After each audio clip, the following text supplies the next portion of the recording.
467 years ago, our fathers brought forth on this continent a new nation conceived in liberty, and dedicated to the proposition that all men are created equal. Now we are engaged in a great civil war, testing whether that nation, or any nation so conceived and so dedicated, can long endure.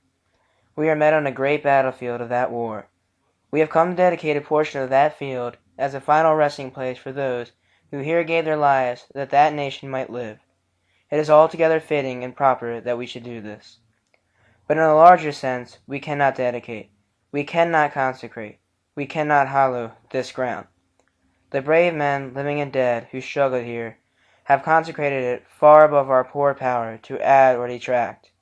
The world will little note, nor long remember what we say here, but it can never forget what they did here.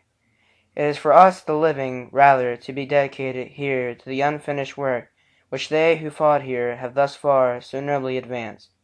It is rather for us to be here dedicated to the great task remaining before us, that from these honored dead we take increased devotion to that cause for which they gave the last full measure of devotion, that we are highly resolved that these dead shall not have died in vain, that this nation under God shall have a new birth of freedom, and that government of the people, by the people, for the people, shall not perish from the earth.